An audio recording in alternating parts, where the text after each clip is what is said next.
Welcome to my review of RWBY Volume 4, Episode 4. If you haven't seen the episode, you may want to before watching this review. I should probably preface this by saying that I wasn't always a fan of RWBY. Volume 1 had a laundry list of problems I could spend hours on, and indeed some people have. Chief among them were a lack of cohesion, awful pacing, bad writing, and a lack of proactive characters in the narrative throughline.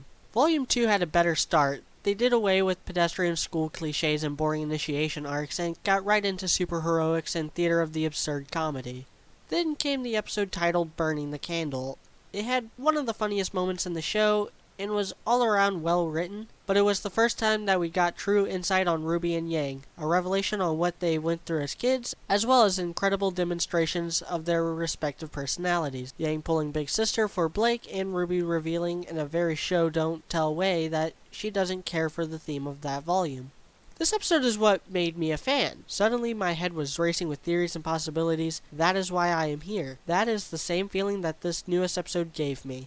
Not just because of the similar structure, laugh-out-loud comedy, subtle characterizations, insight on the bag of worms that is Team Stark, but because nothing else matters anymore.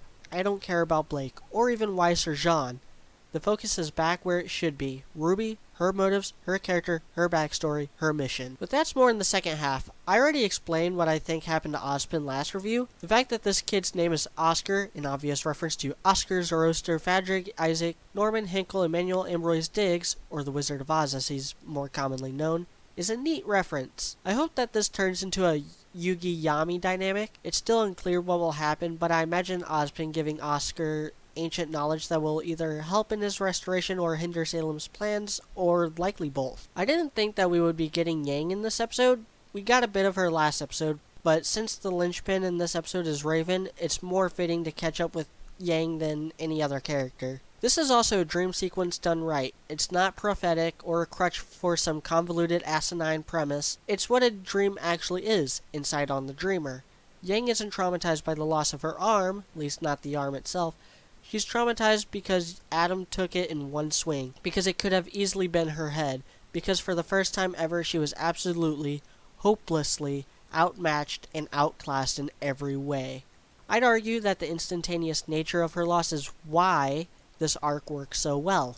And then we have the comedy. Comedy is something that has been hit or miss in RWBY. Miles and Carrie are extremely funny guys, but their comedy is more improv and reactionary, which is hard to write and harder for those who didn't write it to deliver it. Suffice to say that RWBY hasn't been this funny in a very long time, not that it has really tried. Oobleck and Port are a good duo, and it certainly helps that Ryan Haywood and Joel Heyman have some of the best comedic timing in the whole Rooster Teeth staff.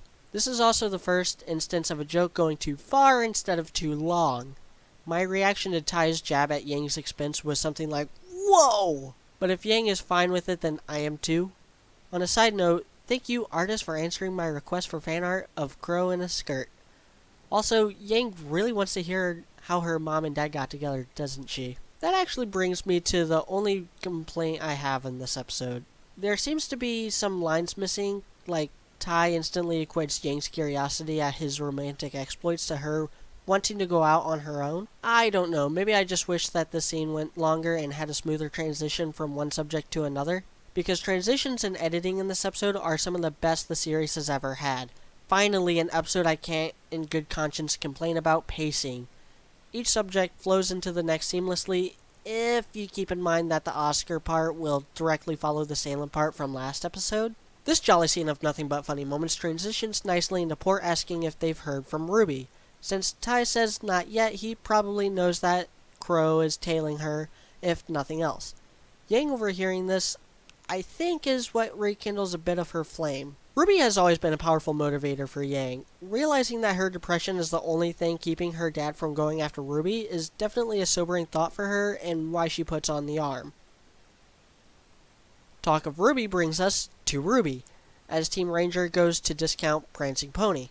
Despite the little dialogue they have, we get a clear look at where Jean and RWBY are at mentally. Jean is pessimistic and RWBY is still an eternal optimist, which I can't say the same for Crow. Crow follows them and has a drink at the bar. We get a cute waitress, but the meat of the sequence in the entire episode is the appearance of Raven. I called it. I freaking called it. Raven is working as a third party between Ozpin and Salem. She's concerned that Salem has the MacGuffin, It's got to be something powerful because Crow notes that Raven never cared for that stuff before. Crow also doesn't know where the Spring Maiden is, and it heavily implies that she is with Raven's group of bandits. Yeah, the only part I didn't see coming was Raven being the leader of the bandits mentioned back in episode 2, which puts Raven as potentially responsible for Ren and Nora's home life. It brings the pair into the fold of the most interesting aspect in this whole series. This may be the definitive episode of this volume. It's not as awesome as Heroes and Monsters, and its jumpy dialogue shifts put it a notch or two below Burning the Candle, but the more I think of this episode, the more I love it. I love that it seems like Rooster Teeth has picked a theme for this volume and are sticking to it. Whether it's more stuff about Team Stark, a look at Wife's home life, or Blake hopefully leaving to make amends with hers, this volume is all about family, and I hope they keep it up. I'm Mediocrity4. Join me next time when I review Volume 4, Episode 5.